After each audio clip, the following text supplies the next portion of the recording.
Everyone laughed when a single mom's little girl raised her hand in the middle of a high-stakes tech summit, but when the child proposed a solution that left billionaires speechless and saved a company $70 million, the world had no choice but to listen.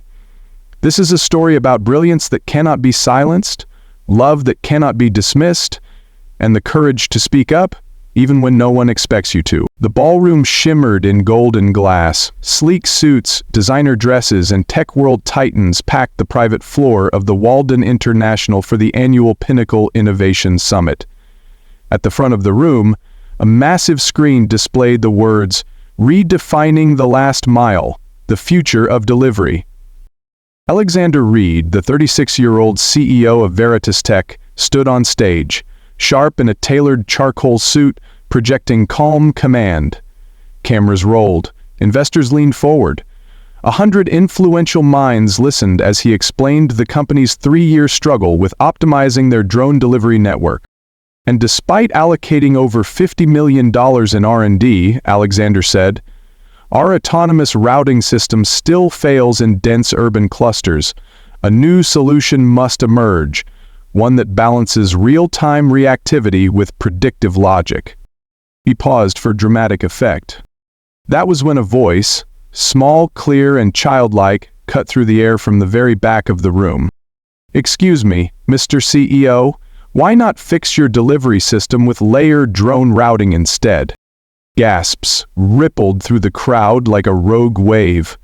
A few people laughed awkwardly, unsure if it was a stunt. Alexander blinked, startled. His eyes scanned the audience. At the back, a little girl in a floral dress stood beside a tall woman in a simple dark sweater and jeans. The woman's hair was tied in a loose bun, her face flushed with panic. The girl, maybe 9 years old, stood with both hands gripping her mother's. "Who let kids in here?" a man near the front muttered. "This is a closed session," another whispered. "Is this a prank?" "Someone call security," an assistant said, already moving toward the back. But Alexander held up a hand. "Wait," he said calmly. "Repeat that?" The girl looked up at her mom, who was clearly mortified. The woman leaned down to whisper, but the girl took a small step forward. "I said, maybe you could use layered drone routing, like put fast drones at the top layer, slow drones underneath, and split the city into segments with overlap, so they do not crash and can reroute based on wind and battery zones." The room went silent. The mother's voice broke through softly. "I am so sorry, she just loves logistics puzzles. We will leave." Alexander stepped down from the stage. "No," he said, "not yet." He walked slowly toward the back of the ballroom, every camera tracking him. When he stopped in front of them, the girl tilted her head up and smiled innocently. Her mother looked like she wanted the floor to swallow her whole. "What is your name?" Alexander asked the girl. "Sophie," she said. "And your mom?" "Ava." Alexander looked at Ava, really looked. Her eyes, tired, intelligent, defiant, met his for the first time. His brows furrowed. "You said she likes puzzles." "He builds delivery simulations out of cereal boxes," Ava muttered, still trying to shield Sophie. "Look, we are sorry. I was just volunteering today and she came with me because I could not find a sitter." "Did you teach her how to think that way?" he asked quietly. "No," Ava replied. "She just does." Someone in the audience scoffed loudly. "What is next? Kindergarten crypto." Laughter followed. But it was brittle, nervous. Alexander turned back to the audience, his voice cut through the tension. "He just described a clustering protocol that took my top engineers 6 months to even model." Dead silence. Then he looked back at Ava and Sophie. "Would you stay?" he asked. Ava blinked. "Stay?" "Yes, I want to hear more."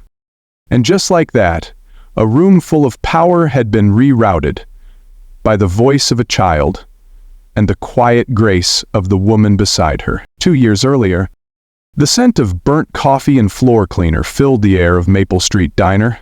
It was nearly midnight, and only 2 booths were still occupied. Behind the counter, Ava moved quietly, balancing a tray of empty cups. Her hair, normally tied back neatly, now clung to her face in damp strands. Her apron was faded. Her feet ached.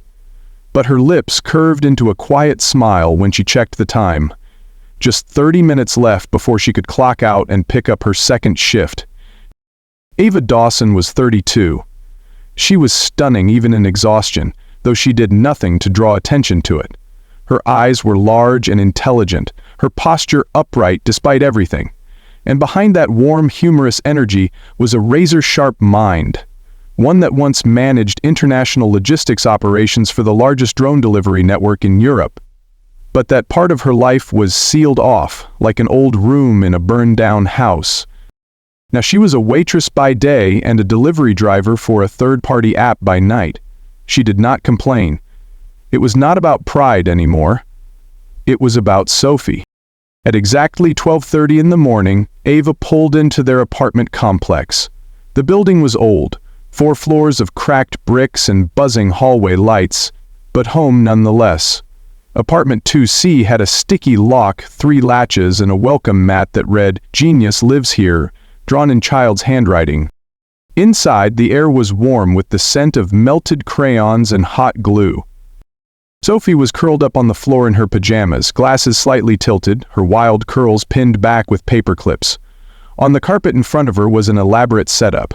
Paper wings, dismantled toys, old phone batteries, and a small drone made from parts of a broken RC car and a ceiling fan.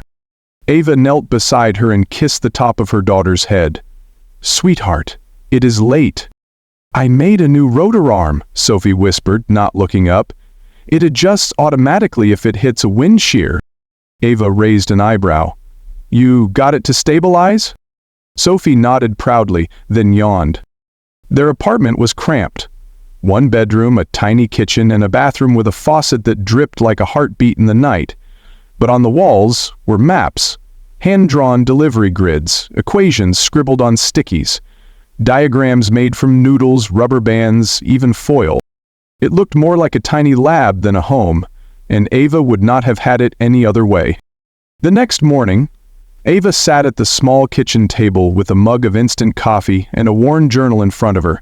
She flipped past pages filled with graphs and diagrams. Old habits, old dreams. She glanced up as Sophie entered, eyes still sleepy.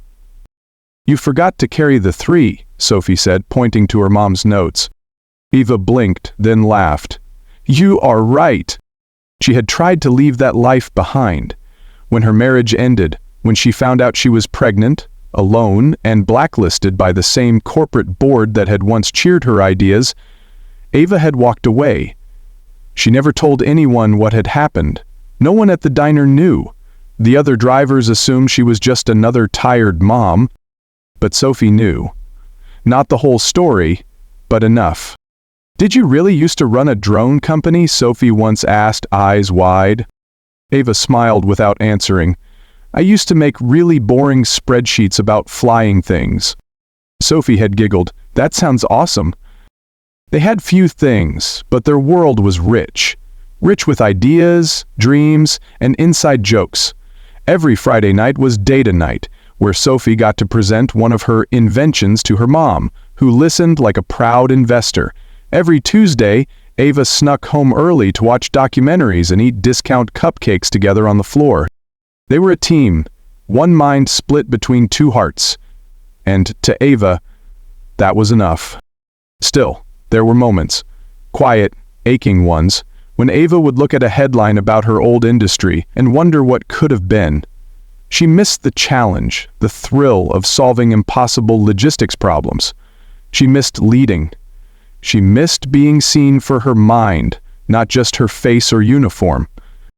But then Sophie would call out from the other room, asking for help with a wiring diagram or explaining how she thought drones should mimic migrating birds instead of bees, and Ava would snap back to the present and smile, because if she had traded everything, it was for the right reason.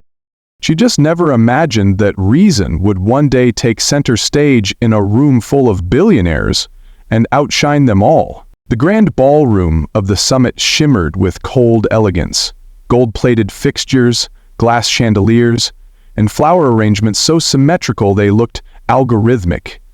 Waitstaff in crisp uniforms moved in choreographed efficiency.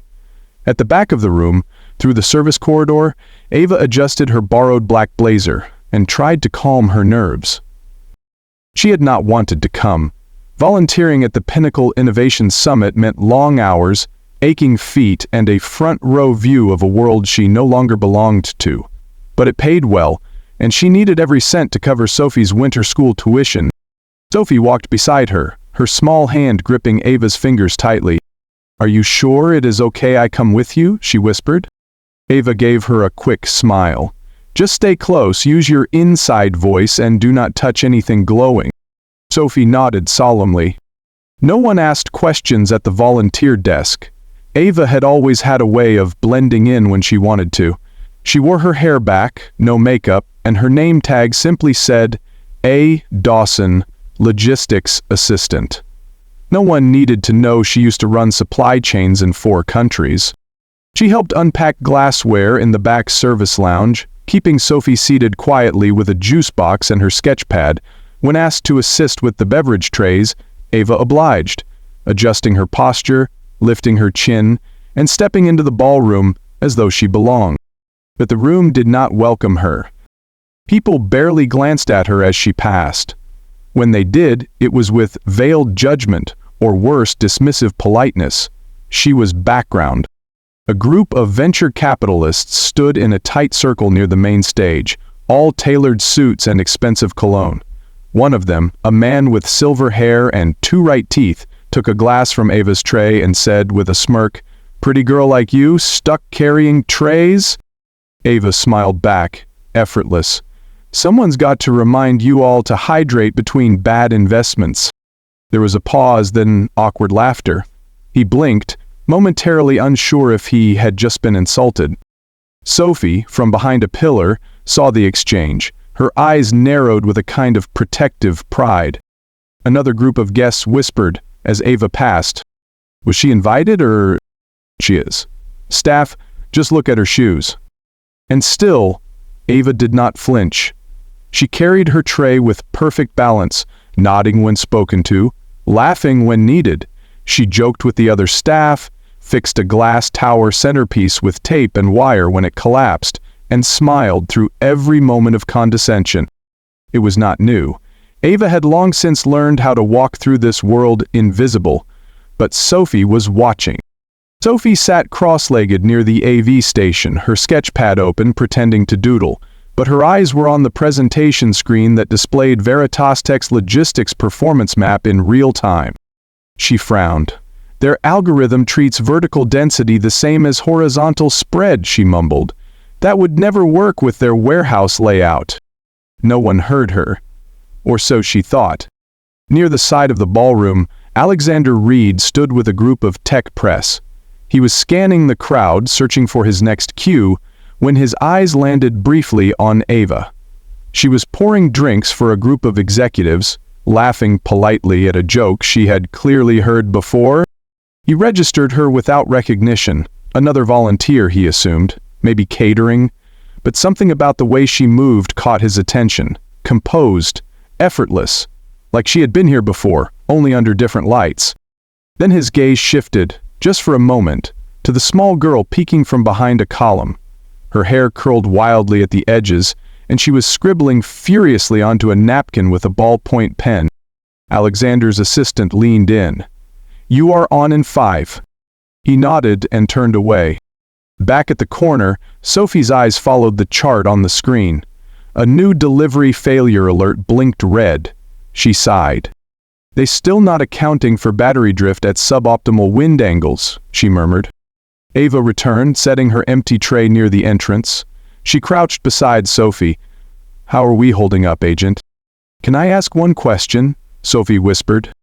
"Sweetheart, just one." Ava sighed, brushing hair from her daughter's cheek. "Make it count." Minutes later, the ballroom hushed as Alexander Reed took the stage. Lights dimmed, cameras rolled, and Sophie, heart pounding in her chest, rehearsed her question under her breath one last time. The lights dimmed across the grand ballroom as a spotlight illuminated the center stage. At the podium stood Alexander Reed, founder and CEO of Veritas Tech, poised and polished in his tailored suit.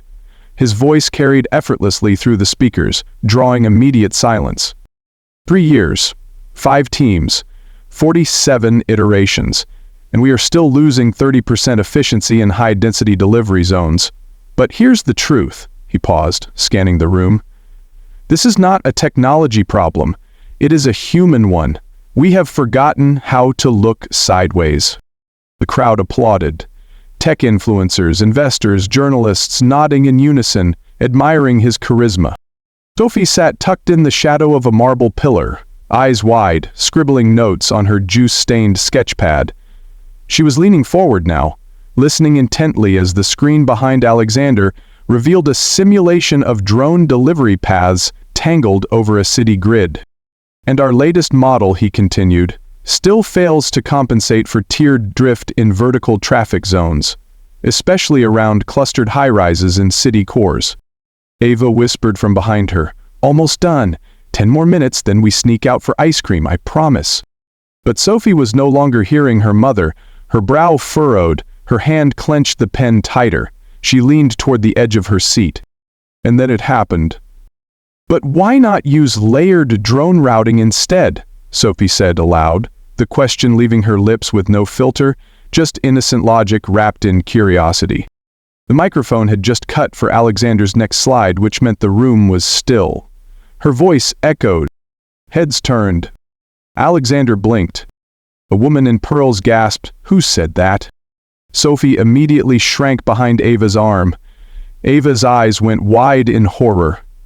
"Sophie," she whispered. "No." But it was too late. The murmurs turned into a wave. "Is that a child? What is going on?" Security. A man in the third row stood and barked toward the back. "Who brings their kid to a summit like this? Remove them." Ava stood quickly, placing herself between Sophie and the growing attention. "We are leaving. I'm so sorry," she said, heart racing. "Please, she didn't mean—" But then a voice cut through the chaos. "Wait." Alexander. He stepped forward, his brow furrowed, eyes now fixed directly on Sophie. "What did you say?" he asked gently. Sophie hesitated, her voice tiny. "Layered routing. Like, use height separation instead of just horizontal zones. Drones with heavier loads fly lower, light express drones higher, and you split the city into overlapping clusters with different altitude permissions. Then the software can shift each layer independently based on battery levels or storm patterns." Stunned silence. One of the engineers in the front looked at his colleague. That would actually—" He stopped. Sophie looked down, shy. "I was just thinking it might work better. Sorry." Ava placed both hands on her daughter's shoulders. "She just likes puzzles," she said quickly. "We'll go." Alexander stepped down from the stage, walking slowly toward the back of the room. Every eye followed him. The press whispered furiously. Phones recorded everything. He stopped in front of them. "You built that idea yourself?" he asked. Sophie nodded hesitantly. "With what knowledge?"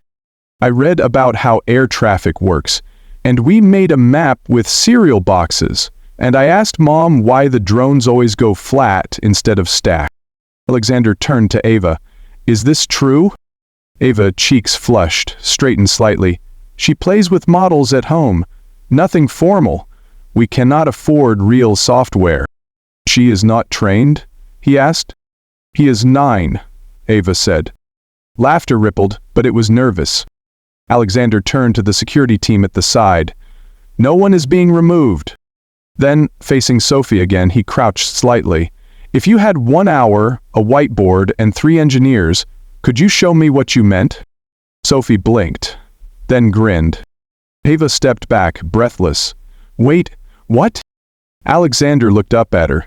"Ma'am, would you mind staying a bit longer?" Ava looked from him to her daughter. She had not felt this exposed since the day she gave up her career to raise a baby alone in a 1-bedroom apartment. Her heart was pounding. "I do not want her to be a showpiece," Ava said.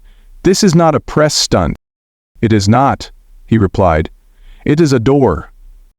Sophie looked up at her. "Please, Mom?" Ava hesitated, then slowly nodded. And just like that, everything began to shift. Not with a press release, not with a boardroom vote, but with one little voice. A question no one else dared to ask, and a mother who dared to stand beside her. The next morning, the summit's marble lobby buzzed louder than the espresso machines. The story had spread like wildfire overnight. 9-year-old interrupts CEO with billion-dollar idea. Single mom's daughter outsmarts drone engineers. Little girl embarrasses tech elite. And she might be right. Ava stared at the headlines on her phone, scrolling with trembling hands while Sophie slept curled under the covers. The photo they used was grainy, taken from a video clip. Sophie in her floral dress, mouth open mid-sentence. Ava in the background, wide-eyed and protective. The comments were brutal. He must have coached the kid. This is fake. No way a child figured that out. Waitress trying to grift her way into a lawsuit payout. Pretty, but manipulative. Classic gold digger play. Ava's jaw clenched. Back at Veritas Tech, the mood was divided. Half the engineering team buzzed with interest. One senior analyst had stayed up all night modeling Sophie's suggestion with startling results. A potential efficiency gain of 11%. The other half rolled their eyes. "She is 9, one lead engineer snapped. "This is not a science fair." "We look ridiculous," said a project manager. "You are telling me we are scrapping 3 years of work because a kid likes puzzles?" Alexander listened quietly in the meeting, fingers steepled under his chin. When everyone had vented, he stood. "We are not scrapping anything," he said. "But if a child can poke a hole in our process with cereal boxes, we need to ask why." The room fell silent. Later that day, Ava arrived at Veritas Tech headquarters, an all-glass building shaped like a vertical prism. She wore her one good coat, and Sophie held her hand tightly, looking up in awe at the waterfall cascading through the atrium lobby. Alexander met them at the door himself. "This way," he said simply. They rode the elevator in silence to the 34th floor, R&D labs. Clean, white, minimalist. Digital boards lined the glass walls. "We will give you both 1 week," he said. "No press, no obligations. We just want to see what happens." Ava turned to him. "Do not do this to look good in the media." His gaze met hers. "I am not." "Then why?"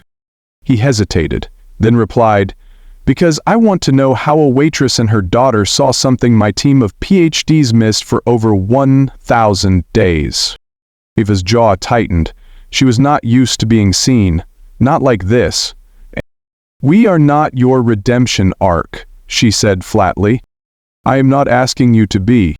He led them to a smaller meeting room.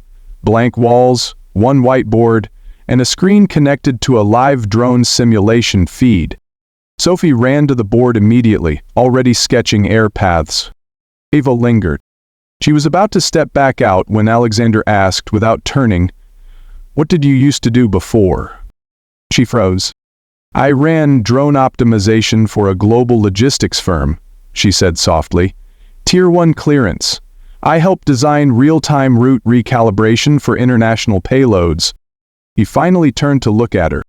"Which firm?" "Zeronet," she said. His eyebrows shot up. Zeronet. The company Veritas Tech once tried to acquire. A company famous for building the most efficient delivery chain in Europe. "You were on their executive innovation team?" he asked slowly. "Built half their backbone model," Ava replied, "before everything fell apart." "Pace leaves you," she exhaled. "I got married, got pregnant. My name disappeared off the patents, replaced by my team lead. I had no leverage. When I filed a complaint, the board closed ranks." Alexander said nothing for a moment. "I was blackballed," she added, quietly. No one wanted to hire the woman who sued her own board while 5 months pregnant, so I left. Cleaned hotel rooms, delivered groceries, waitressed, raised Sophie. He looked at her for a long time. "I am sorry," he said. She shook her head. Do not be. I got Sophie, that was enough. They stood in silence for a moment. Then Sophie, already mid-diagram, waved them over. Mom, look. If we mirror the battery swap stations by altitude band, we can shave 10 minutes off average delivery time. Ava walked over slowly, her steps still cautious, but something softened in her eyes. Alexander followed. The room filled with the scent of dry markers, the whir of simulation models running in the background, and the quiet sound of a little girl, changing everything. Again. The Veritas Tech R&D floor had never stayed lit this late. What was once a pristine, cold Geist lab had transformed into a kind of controlled chaos. Marker-streaked whiteboards, leftover Thai takeout cartons, a pile of wires and toy drones on one table, and Sophie sitting cross-legged on the floor, surrounded by building blocks and upside-down baking pans she had borrowed from the company's test kitchen. Ava stood at the center of it all, barefoot now, hair tied up in a messy knot, sleeves rolled to her elbows, leading a room full of engineers who had stopped questioning her 5 hours ago. So what happens if the lower-tier drones get rerouted at the same time the express routes shift? One analyst asked, genuinely puzzled. They do not, Sophie said without looking up. If we stagger the route handoffs by 4.2 seconds, the layers will never collapse. A mile 4.2, another asked. Sophie pointed at a diagram she had drawn with red licorice strings, because 3.8 is too short for battery recalibration under drift, and 5.8 delays the whole chain. The room fell into stunned silence, then a burst of quiet laughter.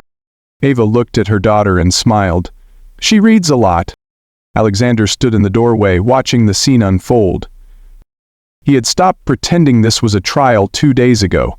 What he was witnessing was not a fluke, it was brilliance, wrapped in childlike play and maternal resilience. Sophie's brain worked like water, fluid, intuitive, endlessly curious, and Ava was something else entirely. She guided the engineers with grace, precision, and unexpected humor. She gently translated Sophie's metaphors into clean code logic. She asked the right questions without ever undermining. She laughed with the team but carried herself with quiet command. Alexander watched her sketch a routing fork using coffee cups, then pull an engineer aside and suggest a bandwidth reduction workaround for overlapping signals. She was not just capable, she was born for this, and she had been invisible for too long. That night they ran the third simulation. The first had crashed mid-run. The second had improved delivery time, but failed in high wind scenarios. Sophie chewed her pencil in frustration, then suddenly gasped. I forgot to subtract for weather-delayed drift from the battery output model, she shouted. She jumped up, raced to the whiteboard and adjusted a single line of logic in their routing sequence. Ava read over her shoulder, eyes narrowing. You are right. The engineers recompiled the model. Everyone held their breath. The third simulation began. Time ticked forward. The model ran. Not a single route collision. No bottlenecks. Delivery times dropped by 22%. Energy consumption lowered by 8%. Battery efficiency rose by nearly 12%. When the tests completed, the projected savings flashed on screen. Projected annual cost savings, $70,300,000. Dead silence. Then a cheer. A roar. One of the engineers jumped to his feet and fist-pumped the air. Another wiped tears from his eyes. Sophie clapped and hugged her mom. We did it! Ava crouched to hug her back, but her eyes had filled too. Alexander stepped forward. He looked at the numbers again, then at Ava, then at Sophie. You just solved a problem we spent 3 years and millions of dollars trying to fix, he said quietly. Sophie beamed. I like puzzles. Alexander laughed. The next morning, the board gathered in Veritas Tech's top-floor executive conference room. Most had come expecting a gimmick. Some arrived annoyed. None left unchanged. Ava, dressed simply but elegant, stood beside a screen showing side-by-side comparisons. Legacy routing via Sophie's optimized logic. Her voice was clear, professional, humble. This model is scalable across every vertical integration we have in place, she said. It is not perfect, but it is alive. It adjusts based on real-world inputs faster than anything your team has ever built because the core logic is built on observation, not theory. An older board member, who had once opposed the trial, raised a hand. "And how did you come up with this?" Ava smiled gently. "By listening to my daughter." Sophie sat quietly at the corner of the room, swinging her legs, coloring on a legal pad. The board chair nodded. "And you, Miss Dawson, what do you want now?" Ava hesitated, then, "A seat at the table, not for myself. For every woman who left the room and was never asked why." The chair leaned back. "Done." As the board began to applaud, Alexander looked at her from across the room. He did not say anything. He just smiled. And in that moment, Ava realized he saw her.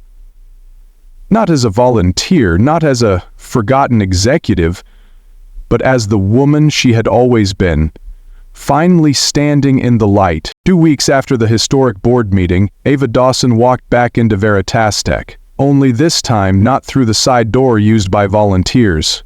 She stepped off the elevator and into the executive wing wearing a navy wrap dress and modest heels, her stride purposeful, her eyes bright with quiet determination. Ava had not accepted the job immediately. In truth, she almost said no.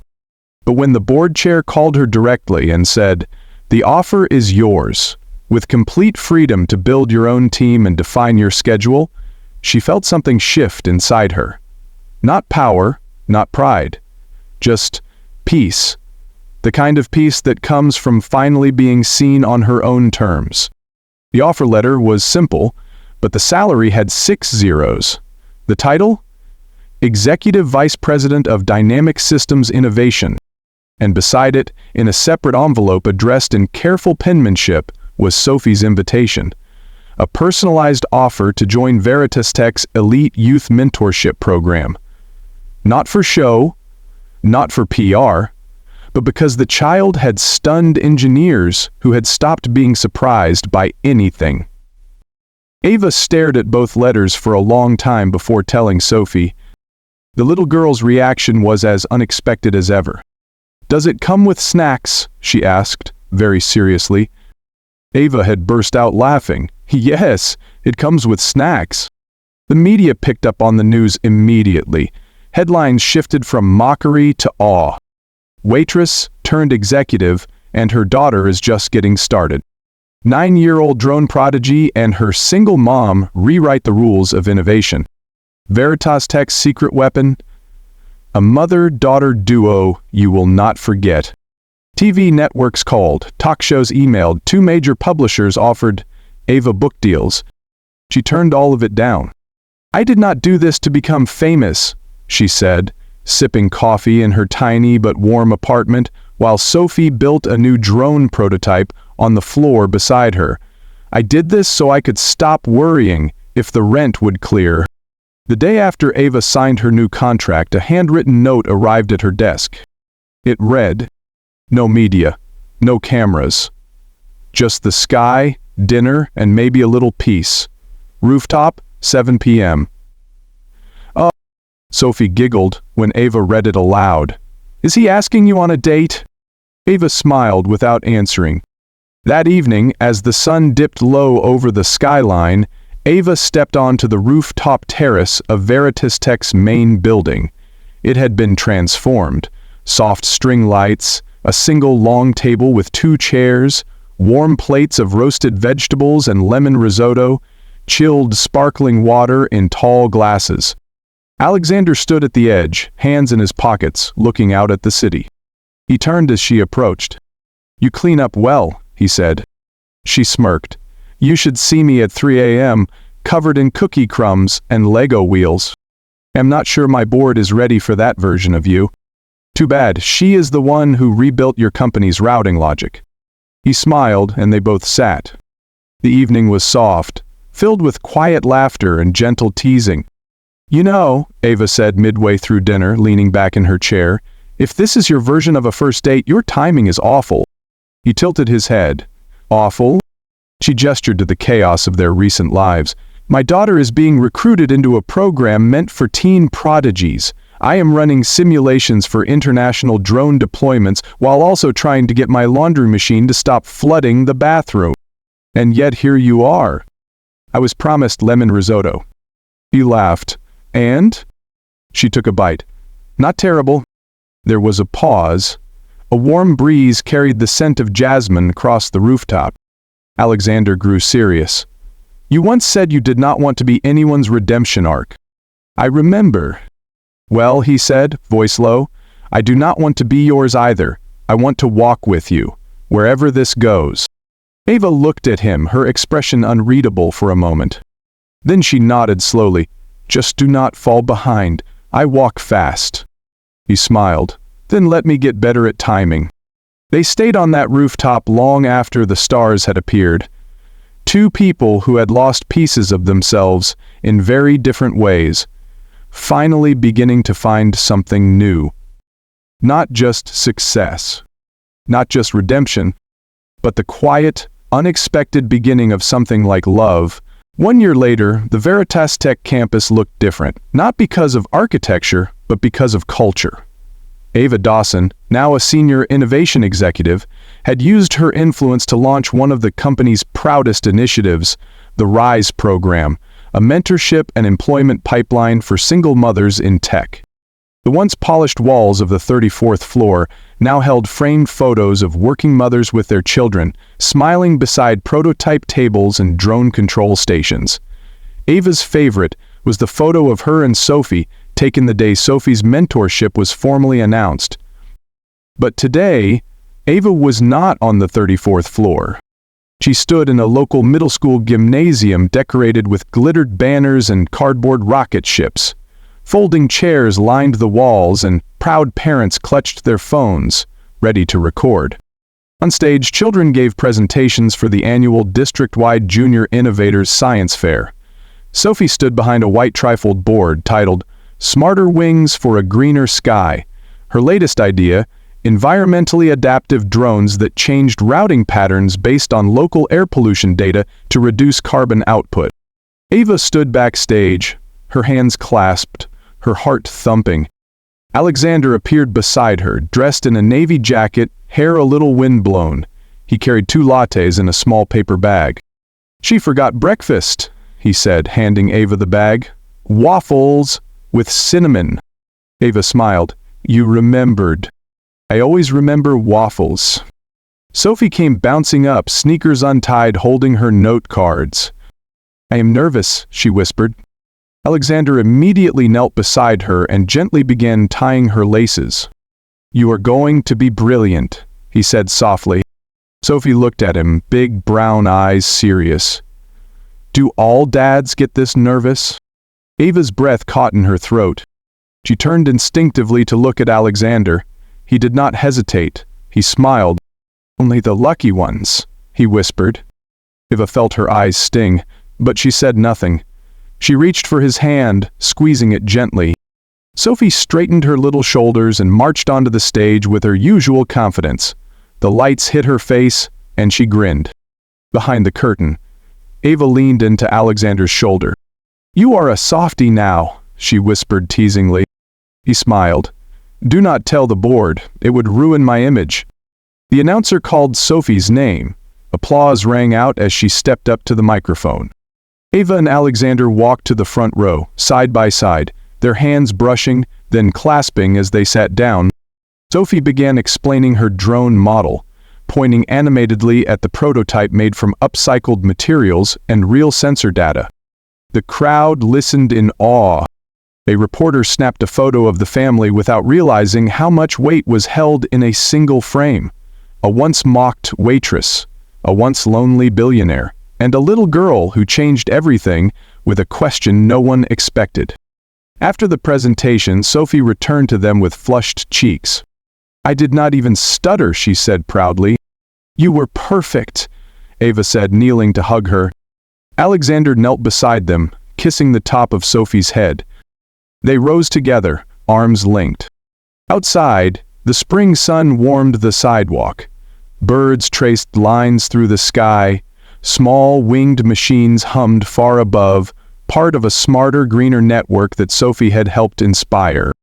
They walked forward, not as a genius child, a powerful CEO, and a once-forgotten woman, but as a family.